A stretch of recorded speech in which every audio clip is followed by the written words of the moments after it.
दोस्तों, stock market से पैसे कमाने के लिए सबसे ज़्यादा इंपॉर्टेंट चीज़ होती है सही स्टॉक को सेलेक्ट करना। अगर आप सही स्टॉक में पैसे इन्वेस्ट करते हैं तो आप गिरते हुए मार्केट से भी पैसे कमा सकते हैं, और अगर आप गलत स्टॉक में पैसे इन्वेस्ट करते हैं तो बढ़ते हुए मार्केट में भी आपको लॉस हो सकता है। इसलिए इस वीडियो में मैं आपको बताऊंगा कि आप सही स्टॉक कैसे सेलेक्ट कर सकते हैं। बेसिकली मैं आपको फंडामेंटल एनालिसिस करना सिखाऊंगा और मैं आपको प्रैक्टिकली लाइव स्टॉक सेलेक्ट करके भी दिखाऊंगा। तो इस वीडियो को पूरा जरूर देखिएगा, क्योंकि इस वीडियो को देखने के बाद आपको कोई और वीडियो देखने की जरूरत नहीं पड़ेगी। वीडियो में आगे बढ़ने से पहले मैं आपको बताना चाहता हूं कि अगर आप शेयर मार्केट पे इन्वेस्टमेंट करना चाहते हैं तो आपके पास अपना डीमैट अकाउंट होना चाहिए। दोस्तों, स्टॉक को सेलेक्ट करते वक्त सबसे पहली चीज जो आपने देखनी होती है वो होता है कि जिस स्टॉक को आप सेलेक्ट करने जा रहे हैं वो बिजनेस किस टाइप का करती है और उसमें ग्रो होने के कितने चांसेस हैं, क्योंकि आप उसी स्टॉक से पैसे कमा सकते हैं जिसका बिजनेस आगे चल के बढ़ सकता है। अगर आप किसी ऐसे स्टॉक में पैसे इन्वेस्ट करते हैं जिसके फंडामेंटल्स बहुत अच्छे हों, लेकिन ऐसा लग रहा हो कि ये बिजनेस आगे चल के बंद हो सकता है, कम हो सकता है, तो उस बिजनेस में आपको लॉस ही होगा। तो सबसे पहले आपको अपना कॉमन सेंस यूज करना है। इसका एक एग्जांपल दे देता हूं। अगर आप आज के टाइम पे प्लास्टिक बनाने वाली कंपनी में पैसे इन्वेस्ट करेंगे तो पूरे वर्ल्ड में प्लास्टिक को बैन किया जा रहा है, उसका अल्टरनेटिव ढूंढा जा रहा है, तो ये बिजनेस आगे चल के कम ही होगा, ग्रो नहीं होगा, तो इसमें आप पैसे नहीं कमा सकते। जबकि अगर आप ऐसी किसी कंपनी में इन्वेस्ट करते हैं जो आर्टिफिशियल इंटेलिजेंस के ऊपर काम कर रही है, तो ये कंपनी आगे चल के ग्रो हो सकती है और यहां से आप पैसे कमा सकते हैं, क्योंकि यहां पे ग्रो होने की बहुत ज्यादा पॉसिबिलिटीज है। तो शुरुआत में सबसे पहले आपने कॉमन सेंस का यूज करना है बिजनेस को सेलेक्ट करते वक्त। तो अब आपको समझ आ चुका है कि आपने कैसा बिजनेस वाला स्टॉक सेलेक्ट करना है। तो दूसरी चीज जो आपको देखनी होती है वो होती है मार्केट कैपिटलाइजेशन, यानी कि वो कंपनी कितनी बड़ी है जिसमें आप इन्वेस्ट करने जा रहे हैं। अब यहाँ पे तीन कैटेगरी होती हैं। एक होता है स्मॉल कैप, दूसरा होता है मिड कैप, और सबसे बड़ा जो होता है उसको कहते हैं लार्ज कैप कंपनीज। अब जो स्मॉल कैप कंपनीज होती हैं यहाँ पे ग्रो होने के बहुत ज़्यादा चांसेस हैं। अगर कोई 1000 करोड़ की कंपनी है तो वो कल 10,000 करोड़ की और फ्यूचर में 1 लाख करोड़ की कंपनी भी बन सकती है, तो आपका पैसा 100 गुना होने के चांसेस भी होते हैं।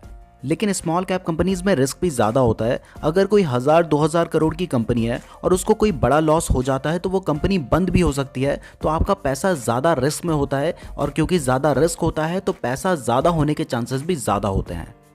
और अगर आप लार्ज कैप स्टॉक में इन्वेस्ट करते हैं जिसकी मार्केट कैपिटलाइजेशन 20,000 करोड़ से ज़्यादा है, तो यहाँ पे आपका पैसा कम रिस्क में होता है, क्योंकि अगर उस कंपनी के साथ बड़ी कोई घटना हो भी जाती है तो वो खुद को दोबारा ग्रो कर सकती है। लेकिन वहीं पे आपका जो पैसा है वो बहुत ज़्यादा आपको रिटर्न नहीं दे पाएगा। 2 गुना, 4 गुना, 5 गुना हो सकता है, लेकिन आप ये सोचें कि वहाँ पर आपको 100 गुना रिटर्न मिलेंगे, तो ये होने के चांसेस बहुत ही कम होते हैं।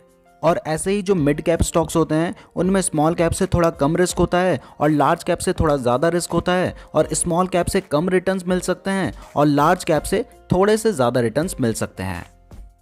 अब आपने बिजनेस का टाइप देख लिया है और मार्केट कैपिटलाइजेशन देख लिया है, तो तीसरी चीज़ आपको देखनी होगी कि उस कंपनी को प्रॉफिट कितना हो रहा है। क्या उसका प्रॉफिट हर साल बढ़ रहा है, या टाइम के साथ घट रहा है, या फिर मेंटेन्ड है। आपको ये चीज़ देखना बहुत ज़्यादा ज़रूरी है, क्योंकि अगर कंपनी का प्रॉफिट हर साल बढ़ रहा है तो इसका मतलब है कि वो कंपनी ग्रो कर रही है, उसका प्रॉफिट फ्यूचर में भी बढ़ने के चांसेस हैं, और उसका प्रॉफिट फ्यूचर में भी बढ़ेगा तो शेयर की प्राइस भी बढ़ेगी, जिससे आपको बेनिफिट मिलेगा। लेकिन अगर उस कंपनी का प्रॉफिट हर साल घटता ही जा रहा है तो इसका मतलब है कि वो कंपनी अच्छा परफॉर्म नहीं कर रही है, उसकी परफॉर्मेंस खराब हो रही है, और अगर उसकी परफॉर्मेंस खराब हो रही है तो आपको उसमें इन्वेस्ट नहीं करना चाहिए। और ये चीज़ पता करने के लिए आप उसके पिछले 3-4 साल के प्रॉफिट को कंपेयर करके देख सकते हैं, और उसके क्वार्टरली रिजल्ट्स में जो प्रॉफिट दिखाया जाता है उसको भी कंपेयर करके आप पता लगा सकते हैं कि वो कंपनी प्रॉफिट कर रही है या फिर लॉस कर रही है।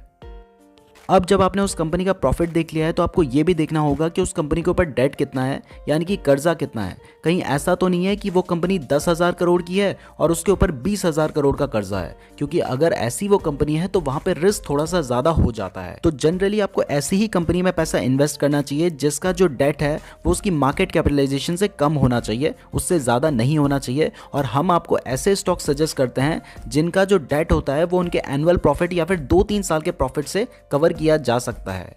तो अभी तक आपने एक कंपनी की बहुत सारी इंपॉर्टेंट डिटेल्स देख ली हैं, तो अब आपको उसके कुछ फाइनेंशियल्स देखने होंगे, जैसे कि उसका return on equity. Return on equity को आप उसके सेक्टर की और कंपनी से कंपेयर करके भी देख सकते हैं, लेकिन अगर मैं आपको सिंपली बताऊं तो अगर किसी कंपनी का रिटर्न ऑन इक्विटी 15 से ज़्यादा है तो वो अच्छा समझा जाता है। ऐसे ही इसके बाद आपको उसका रिटर्न ऑन कैपिटल एम्प्लॉयड देखना होगा। रिटर्न ऑन कैपिटल एम्प्लॉयड 20 से ज़्यादा होता है तो वो अच्छा समझा जाता है। अब हो सकता है कि आपको बहुत ज़्यादा डिफिकल्ट लगने लगा हो और लगने लगा हो कि ये सारी डिटेल्स हज़ारों कंपनी की मैं कैसे सर्च करूंगा और कैसे किसी स्टॉक को ढूंढ के निकालूंगा। तो डोंट वरी, इस वीडियो के एंड में मैं आपको एक प्रैक्टिकल तरीका बताऊंगा जिससे आप सिर्फ 5 मिनट में सारी डिटेल्स देखकर एक अच्छा स्टॉक ढूंढ सकते हैं। अब नेक्स्ट डिटेल जो आपको देखनी होगी वो होता है फ्री कैश फ्लो, यानी कि उस कंपनी के पास एक्स्ट्रा पैसा कितना है जिसका वो यूज कर सकती है खुद को ग्रो करने के लिए, डिविडेंड देने के लिए और बहुत सारे कामों के लिए। तो जिस कंपनी को आप सेलेक्ट कर रहे हैं उसके पास फ्री कैश फ्लो भी होना चाहिए। अब ये सारी बातें जो मैं आपको बता रहा हूँ ये मैं आपको जनरली बता रहा हूँ, ऐसा नहीं है कि कोई मैथ्स का फॉर्मूला है जो एग्जैक्ट ऐसा ही लगेगा, इनके एक्सेप्शन भी हो सकते हैं। लेकिन अगर आप जनरल चीजें भी समझ जाते हैं तो इससे ही आप अच्छे स्टॉक्स ढूंढ सकते हैं। अब जो नेक्स्ट चीज़ आपको देखनी होती है वो होती है प्रमोटर्स की होल्डिंग। प्रमोटर्स वो होते हैं जिन्होंने उस कंपनी को बनाया होता है। तो मेरे अनुसार आपको ऐसी कंपनीज को अवॉइड करना चाहिए जहां पे प्रमोटर्स की होल्डिंग 45% से कम है। और हम जब भी आपके लिए स्टॉक से रिलेटेड वीडियोस लेकर आते हैं तो हम इन सारे क्राइटेरिया को फॉलो करते हैं और तभी आपके लिए स्टॉक सेलेक्ट करते हैं। एक्सेप्शनली कभी 10 रुपए से सस्ते, 5 रुपए से सस्ते स्टॉक्स ला रहे हैं तो सभी क्राइटेरिया फॉलो नहीं हो सकते, लेकिन उनमें भी बेस्ट जो स्टॉक्स होते हैं उनको हम सेलेक्ट करने की कोशिश करते हैं आपके लिए। होती है वो होता है उस कंपनी का price earning ratio. P ratio को जनरली उस सेक्टर की जो दूसरी कंपनीज हैं उनसे कंपेयर करके देखा जाता है। बट अगर सिंपली आपको समझाऊं तो प्राइस अर्निंग रेशियो जितना कम होता है उतना अच्छा माना जाता है और ये माना जाता है कि उस कंपनी के पास ग्रो होने के उतने ज्यादा चांसेस हैं। हाँ, लेकिन नेगेटिव में नहीं होना चाहिए और बहुत ही कम भी नहीं होना चाहिए। नेक्स्ट, आप उस कंपनी का ईपीएस भी देख सकते हैं, यानी कि अर्निंग पर शेयर। जितना ज्यादा अर्निंग पर शेयर होगा उतना अच्छा माना जाता है। और इसके अलावा बहुत सारी ऐसी डिटेल्स हैं जो आप चेक कर सकते हैं। बट अगर आप इतनी डिटेल्स भी देख लेते हैं तो आप एक अच्छा स्टॉक सेलेक्ट कर पाएंगे। यहाँ पे एक और इंपॉर्टेंट चीज जो आपको देखनी चाहिए वो होती है न्यूज। अगर आप बेस्ट फंडामेंटल वाला स्टॉक भी सेलेक्ट कर लेते हैं और उससे रिलेटेड कोई खराब न्यूज आती है तो उस स्टॉक की प्राइस गिर सकती है। और अगर आप कोई खराब फंडामेंटल वाला स्टॉक भी सेलेक्ट कर लेते हैं और उससे रिलेटेड कोई अच्छी खबर आ जाती है तो उसकी प्राइस बढ़ सकती है। तो आपको न्यूज पर भी बहुत ज्यादा ध्यान देना होता है। तो दोस्तों, अभी तक तो हमने सिर्फ थ्योरी समझी है, अब इसको प्रैक्टिकली देख लेते हैं। तो दोस्तों, स्टॉक सेलेक्ट करने के लिए आपको सबसे पहले tickertape.in की वेबसाइट पे जाना होगा। यहाँ पे जाने के बाद जब आप थोड़ा सा नीचे मूव करेंगे तो यहाँ पे आपको स्टार्ट स्क्रीनिंग का ऑप्शन मिलेगा। आपने इस ऑप्शन पे क्लिक कर देना है। जैसे आप इस ऑप्शन पे क्लिक करेंगे तो आप इस पेज पर पहुंच जाएंगे। अब यहाँ पे आपको वो सारे फिल्टर्स लगाने हैं जो मैंने आपको बताए थे। आपको स्टार्टिंग में कुछ स्टॉक्स पहले ही नजर आ रहे हैं क्योंकि कुछ फिल्टर्स पहले से लगे हुए हैं। तो सबसे पहले मैंने आपको बताया था मार्केट कैपिटलाइजेशन। आप चाहें तो सेक्टर भी यहाँ पे देख सकते हैं। तो यहाँ पे हम लार्ज कैप कंपनीज देखते हैं जिनकी मार्केट कैपिटलाइजेशन 20,000 करोड़ से ज़्यादा है। तो हमने जैसे ही लार्ज कैप पे क्लिक किया तो यहाँ पे जितनी भी लार्ज कैप कंपनीज हैं वो आ चुकी हैं। मैंने आपको बताया कि आप चाहें तो सेक्टर के बेसिस पे भी स्टॉक को सेलेक्ट कर सकते हैं। यहाँ पे बहुत सारे सेक्टर्स हैं, एनर्जी से रिलेटेड सेक्टर्स हैं, लेकिन मैं आपको सिर्फ समझाने के लिए दिखा रहा हूं। अब आप थोड़ा नीचे मूव करेंगे तो यहाँ पे क्लोज प्राइस का एक ऑप्शन आ रहा है, यानी कि उस शेयर की प्राइस कितनी होनी चाहिए। तो अगर आप चाहें तो महंगा शेयर आपको चाहिए तो हाई सेलेक्ट कीजिए। मैं मिड सेलेक्ट कर लेता हूँ। इसमें हमें ऐसे ही शेयर्स नजर आएंगे जिनकी प्राइस 100 रुपए से 1000 रुपए तक जाती है। तो अभी साइड में जो स्टॉक्स नजर आ रहे हैं इनकी प्राइस 100 रुपए से 1000 रुपए के बीच में है। अभी यहाँ पे पी रेशियो भी दिख रहा है और मैंने आपको पी रेशियो के बारे में बताया था कि बहुत ज़्यादा भी नहीं होना चाहिए और बहुत कम भी नहीं होना चाहिए। तो मैंने मिड सेलेक्ट कर लिया है। अब यहाँ पे बहुत ज़्यादा फिल्टर्स नज़र नहीं आ रहे हैं तो यहाँ पे ऐड फिल्टर का जो बटन है आपने इस बटन पे क्लिक कर देना है। अब जैसे ही आप इस पर क्लिक करेंगे तो यहाँ पे आपके सामने बहुत सारे फिल्टर्स आ जाएंगे जिनका आप यूज़ कर सकते हैं। तो मैंने आपको जो जो डिटेल्स बताई थी आप उन सबको यहाँ से ऐड कर लीजिएगा। जैसे कि रिटर्न ऑन इक्विटी मैंने आपको बताया था तो वो आपको दिख रहा है, आपने इस पर टिक कर देना है। ऐसे रिटर्न ऑन कैपिटल एम्प्लॉयड भी मैंने आपको बताया था, आपने इस पर भी टिक कर देना है।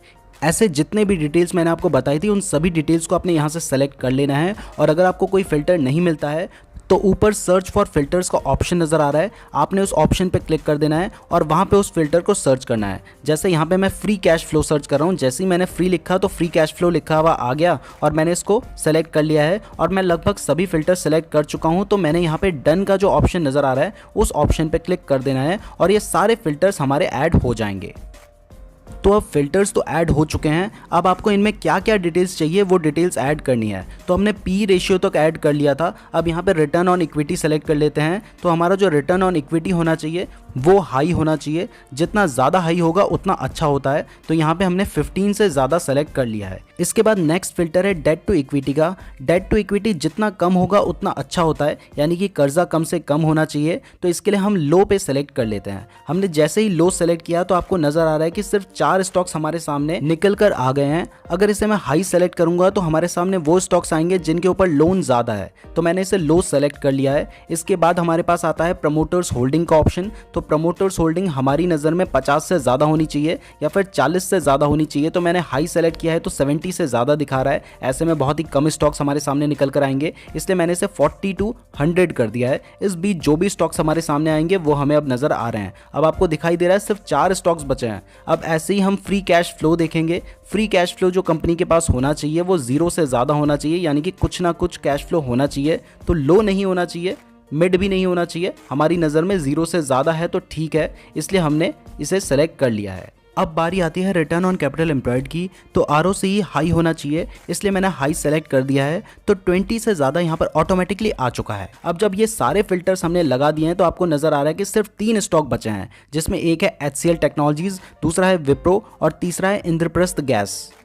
ध्यान रहे कि हम लार्ज कैप स्टॉक्स देख रहे हैं। अगर हम स्मॉल कैप स्टॉक्स देख रहे होते तो इनमें से कोई भी स्टॉक नज़र नहीं आता। तो अब हम HCL टेक्नोलॉजीज के बारे में अगर अच्छे से देखना चाहते हैं तो आपने उस पर क्लिक कर देना है। तो यहाँ पे हमारे सामने HCL टेक्नोलॉजीज के बारे में पूरी डिटेल्स निकल कर आ रही है। आपको नीचे दिखाई दे रहा है उसका P रेशियो भी 24 है। हमने किया था कि मिड होना चाहिए, तो 24 ठीक निकल कर आया है। 90% एनालिस्ट सजेस्ट कर रहे हैं कि आपको उस स्टॉक को बाय करना चाहिए। उसका फाइनेंशियल ट्रेंड भी आपको दिखाई दे रहा है कि अच्छा है।